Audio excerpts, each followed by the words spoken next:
So hi everyone, welcome back to the channel. मेरा नाम सत्यम कुमार।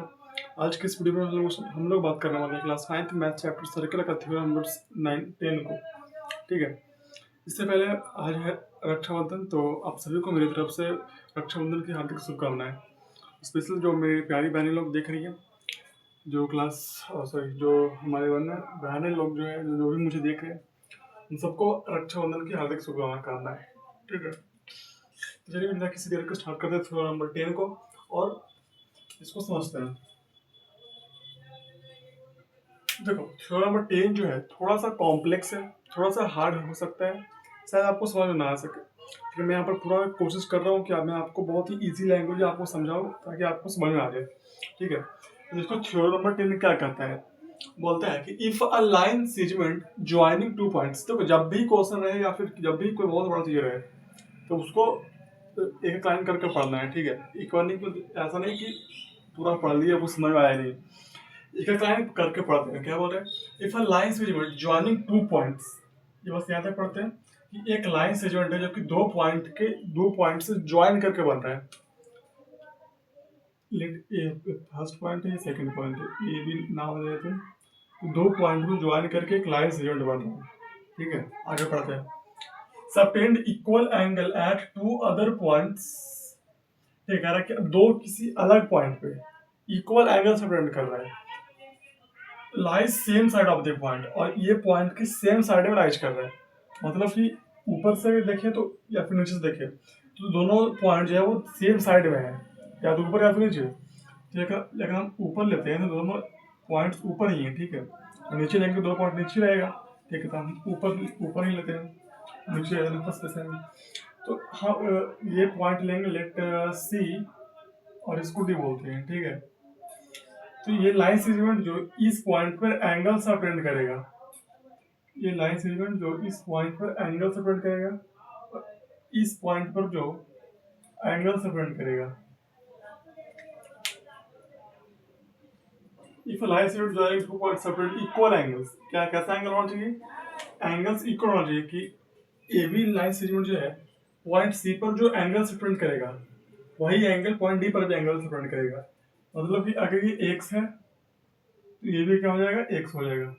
समझ लो, मतलब दोनों बराबर एंगल्स है।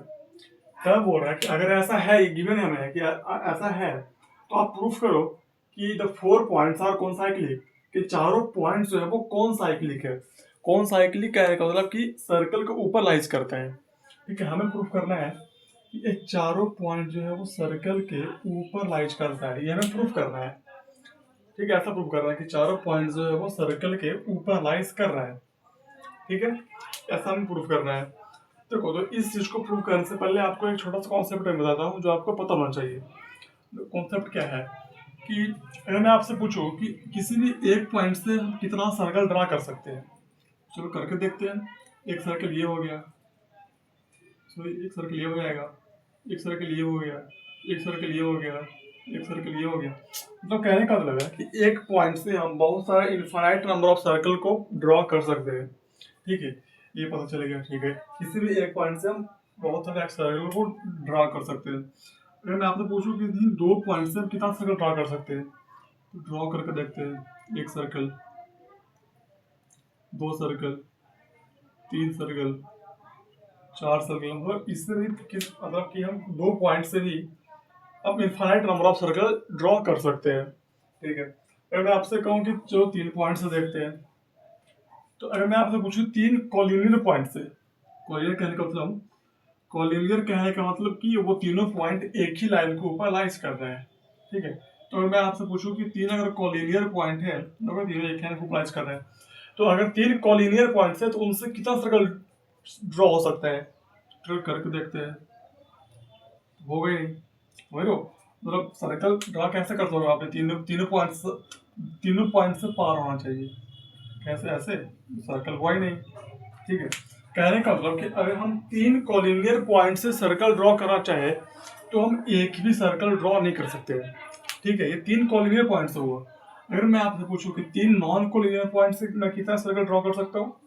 ठीक है, कॉलिनियर कहने का मतलब, तो समझ आया ना, कॉलिनियर का मतलब कि तीनों पॉइंट्स एक ही लाइन को पैच कर, जैसे अभी था। और नॉन कॉलिनियर कहने का मतलब कि तीनों पॉइंट्स अलग अलग एक ही लाइन के ऊपर आइज ना करें, ठीक है, तो ये होगा नॉन कॉलिनियर। तो अगर मैं आपसे पूछूं कि इससे हम कितना सर्कल ड्रॉ कर सकते हैं, तो हम 3 नॉन कॉलिनियर पॉइंट से हम एक सर्कल ड्रॉ कर सकते हैं, ठीक है। आपको याद रखना होगा, इस पॉइंट को आप याद कर लेना, ठीक है, कि अगर 3 कॉलिनियर पॉइंट से हम 3 कॉलिनियर पॉइंट्स रहेगा तो हम एक भी सर्कल ड्रॉ नहीं कर सकते हैं। अगर 3 नॉन कॉलिनियर पॉइंट्स रहेगा तो हम एक सर्कल ड्रॉ कर सकते हैं, ठीक है, याद रहेगा। अभी आपको समझ आया होगा, बहुत ईजी है, कॉन्सेप्ट ये वाला है, ठीक है। अब देखो मैं यहाँ पे क्या समझा रहा हूँ कि हमने जाना भी कि हम किसी भी 3 पॉइंट से, एक सेकेंड, किसी भी 3 पॉइंट से हम एक सर्कल ड्रॉ कर सकते हैं, किसी भी 3 नॉन क्लियर पॉइंट से, ठीक है। तो एक यहाँ पर 4 पॉइंट्स है, हम किसी भी 3 पॉइंट्स को उठाते हैं, let A B and C, A B C से मतलब ए सी बी से एक सर्कल तो ड्रॉ होगा ही होगा, ठीक है। हमें प्रूफ क्या करना है कि चारों पॉइंट से सर्कलाइज करेगा, चारों पॉइंट्स के ऊपर सर्कल है, मतलब सर्कल लाइज कर रहा है, सर्कल के ऊपर चारों पॉइंट्स लाइज कर रहा है, यही हमें प्रूफ करना है।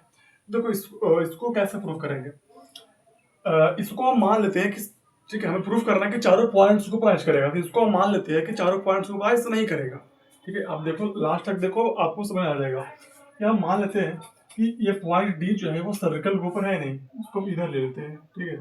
एक सेकेंड मैं इसको फिर से ड्रॉ कर लेता हूँ,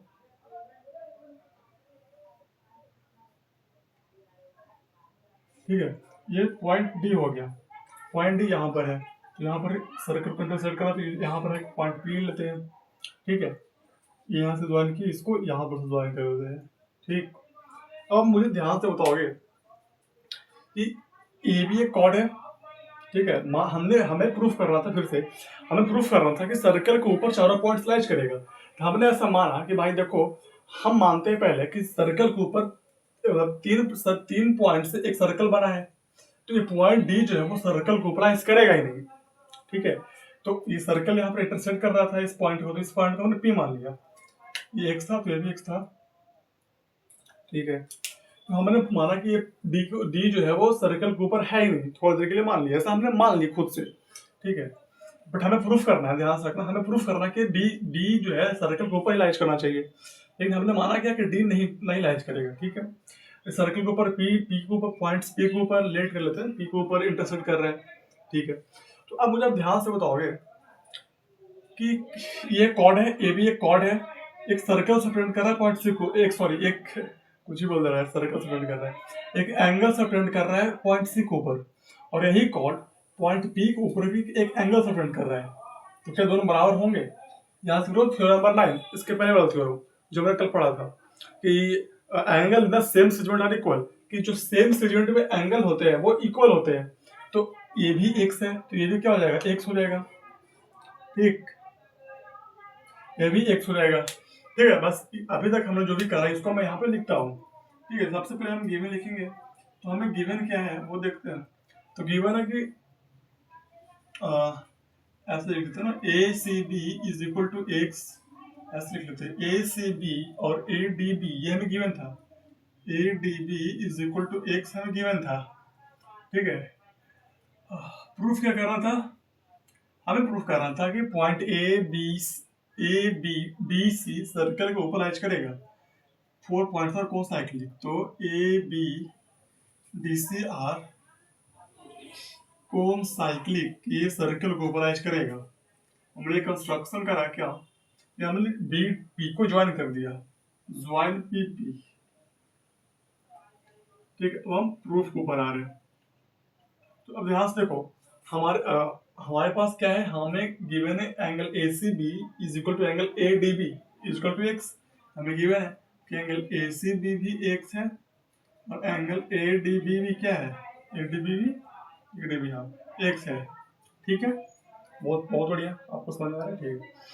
अब देखते हैं, अब हमने क्या है, हमने थ्योरम से angle the same segment are equal, उस थ्योरम से हमने एंगल ए पी बी को भी एक्स कर लिया, ये तो सही बात है, हो जाएगा। लिखेंगे कि सिंस वी नो दैट, लिख देता हूँ, since we know that angle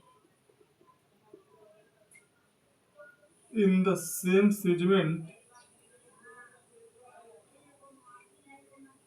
are equal, ठीक है, सिंस क्या था, angle the same side are equal, तो हम बोल सकते हैं इस थ्योरम से क्या कि angle A C B is equal to angle A P B, right, is equal to X degree, ये हो गया। अब ध्यान से देखो, यहाँ पर भी एंगल ए सी बी भी एक्स डिग्री है, यहाँ पर भी angle A C B X degree है। तो अगर मैं ऐसे लिखूं कि एंगल ए सी, एक सेकेंड यार, अगर मैं ऐसे लिखूं कि एंगल ए सी, अरे यार क्या हो गया, एक यहाँ पे देख लो आप, ए सी बी भी एक्स है, ए पी बी भी क्या है, एक्स है, तो ए सी बी भी एक्स है और यहाँ पर भी ए सी बी एक्स है, मतलब एल एच एस इस दोनों इक्वेशन का इक्वल है।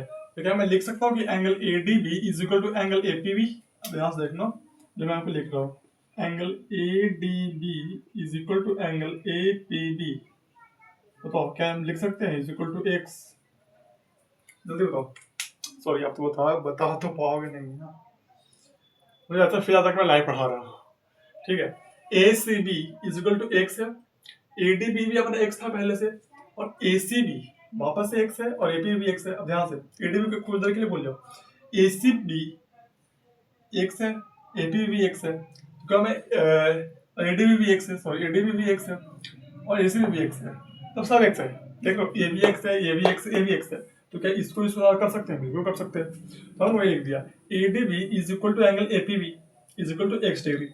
अब यहाँ पर देखो, अब यहाँ पर हमसे हो गई है बहुत बड़ी गलती, ठीक है, वो गलती क्या हुआ मैं आपको बताता हूँ। अब ध्यान से देखो, हमने क्या प्रूफ किया कि एंगल ए डी बी जो है एक्स है, ए डी बी जो है एक्स है, ए पी बी जो है, ए पी बी जो है वो एक्स है, हमने तो प्रूफ कर दिया, ठीक है, मैं आपको समझ में आ गया कैसे एक्स होगा, ठीक है। लेकिन अब जो मैं आपसे पूछ रहा हूँ वो ध्यान से आप बताइएगा कि ये ट्रायंगल देखो, जो ट्रायंगल मैं फिर से करा कर उसको देखो, बी डी पी ट्रायंगल को देखो, क्या बी डी पी ट्रायंगल का साइड डी पी को प्रोड्यूस किया गया है, इधर तक किया गया है, ये जो बाहर का एंगल बनेगा, जो बाहर का एंगल बनेगा वो इन दोनों के सम के बराबर रहेगा, इन दोनों के सम के बराबर रहेगा। एक ट्रायंगल प्रॉपर्टी होता है ना कि देखो ध्यान से कि अगर एक ट्रायंगल है, इसका साइड को बढ़ाते हैं तो ये वाला एंगल जो होता है ये इन दोनों एंगल का सम का इक्वल होता है। क्या ऐसा होता है कि इसके बराबर होता है या फिर खाली इसके बराबर होता है या फिर खाली इसके बराबर होता है, नहीं होता है, इन दोनों को सम के बराबर ये एंगल अकेला होता है, ठीक। अब यहाँ पर ध्यान से देखो, जो मैं आपको बता रहा हूँ, एंगल जो बाहर वाला एंगल है वो एक्स है और ये वाला एंगल एक्स है, तो होना क्या चाहिए था कि इस वाले एंगल को इसके और इसके सम के बराबर होना चाहिए था, बट ये एंगल जो है वो इसके बराबर है, बट हमने मैथमेटिकली क्या पढ़ा है कि जो बाहर का एंगल होता है वो इन दोनों को सम बराबर होता है, तो अगर ये एक्स है और ये एक्स अकेले ही है तो कहने का मतलब कि एंगल तो 0 डिग्री हो गया, हो गया ना, X plus 0 is equal to X degree, ठीक है। तो अब ध्यान से देखो, क्या किसी भी एक ट्रायंगल का किसी एक ट्रायंगल के एक एंगल का सम 0 डिग्री हो सकता है, मैथमेटिकली तो रॉन्ग है, किसी भी एक ट्रायंगल का एक एंगल 0 डिग्री हो सकता है, ये तो पॉसिबल ही नहीं है ना, ये तो पॉसिबल ही नहीं है। और हमने क्या प्रूफ कर दिया, हमने वही प्रूफ कर दिया कि अगर ये एक्स है ये भी एक्स है तो ये तो 0 डिग्री का वैल्यू हो गया, तो हम बोल सकते हैं कि ये तो आपने गलत प्रूफ कर दिया ना, गलत प्रूफ कर दिया। लेकिन फिर भी एक्स एक्स आ कैसा रहा है, फिर भी हमने सही सही समझा कि हाँ भाई यहाँ पे एक्स हो सकता है, यहाँ पर भी एक्स हो सकता है, यहाँ पर भी एक्स हो सकता है, ये पॉसिबल कैसे हो गया जब हमने गलत प्रूफ कर दिया। तो कहने का मतलब ये है कि हमने कुछ माना है ना वो गलत माना है, और हमने गलत क्या माना है, हमने शुरू में माना था कि जो पॉइंट डी है वो सर्कल को ओवरलैप करेगा नहीं, मैं यहाँ पे लिखना भूल गया, मैं आपको बताया था शुरू में ना कि मान लेते हैं कि सर्कल जो है पॉइंट डी जो है सर्कल को ओवरलैप करेगा नहीं, यहाँ पे लिख लेते हैं कि लेट पॉइंट डी क्या होता है, डिड डू कुछ भी do not lies on circle, ठीक है, ये आपको यहाँ पे लिख लेना है, ठीक है। हमने स्टार्टिंग में क्या माना था, हमने स्टार्टिंग में माना था कि पॉइंट डी जो है वो सर्कल को ओवरलैप करेगा ही नहीं, हमने ऐसा माना था, और ऐसा ये मानने से कि पॉइंट डी जो है सर्कल को ओवरलैप नहीं करेगा, पॉइंट डी सर्कल को ओवरलैप नहीं करेगा, ये मानने से हमने कुछ और गलत प्रूफ कर दिया। तो मैं आपसे कह सकता है कि सर हमसे गलती हो गई, माफ कर दो मुझे, हमने जो माना है वो गलत माना है, मतलब कि गलत माना है, सही क्या होगा कि डी सर्कल को ओवरलैप करेगा, तो मैं वही लिख सकता हूँ कि so our assumption is wrong, ठीक है, assumption is wrong, therefore point D देखो, और ऐसा कब पॉसिबल होगा? देखो मैं फिर से एक और ही पॉइंट बात बता रहा हूँ कि ये एक्स कब ऐसा पॉसिबल हो सकता है, जब ये पॉइंट डी जो है पॉइंट बी के ऊपर कोइंसाइड करेगा, मतलब कि जो पॉइंट डी है वो कहीं और नहीं बल्कि इसी सर्कल के ऊपर है, इसी पॉइंट के ऊपर कोइंसाइड करे, तभी पॉसिबल हो सकता है। ठीक है, तो यही होगा। फिर से मैं इसको ड्रा कर देता हूँ। ठीक है, तो हमें बोल सकते हैं कि therefore point D coincide on point B. तो यहाँ से हम बोल सकते हैं कि देयरफॉर डी जो है सर्कल को लाइज करेगा, तो हम टी लाइज करेगा, ए बी सी तो पहले लाइज कर ही रहा था। देयरफॉर हम बोल सकते हैं कि point A B C D are concyclic, hence proved. ठीक है, ये ऐसे एक थ्योरम ऐसे प्रूफ होते हैं। ठीक है, कॉन्ट्राडिक्शन से, कॉन्ट्राडिक्शन का मतलब कि हम मान लेंगे पहले कि सर जो आप हमें प्रूफ करना है वो वैसा होगा ही नहीं। ठीक है, और फिर उसको मानने से हमें जो आगे कुछ प्रूफ करेंगे वो गलत हो जाएगा। मैथमेटिकली देखो, मैथमेटिकल तो बहुत ज़्यादा रॉन्ग है ना। किसी भी एक ट्रायंगल का एक एंगल जीरो हो ही नहीं सकता है। हमने कुछ गलत प्रूफ कर दिया, लेकिन हमने प्रूफ करा वो सही प्रूफ, मतलब हमने लॉजिक के हिसाब से ये एक्स था ये भी एक्स था ऐसा करके हमने सही प्रूफ करा, लेकिन फिर वो गलत आ गया। गलत कैसे हो गया? तो बस यही आता है कि हमने जो माना था शुरू में ना कि एंगल सॉरी पॉइंट डी जो है वो सर्कल को ऊपर करेगा नहीं, वो हमने गलत माना था। इसी कारण से हमने वो गलत प्रूफ कर दिया। तो हम मानते हैं कि सर मुझे माफ कर दो, और जो हमने माना था पॉइंट डी सर्कल को नहीं करेगा वो गलत है, और मैं मानता हूँ आपसे कि जो पॉइंट डी है वो सर्कल को ऊपर करेगा। प्रूफ ऐसे थोड़ा ऐसा प्रूफ होगा।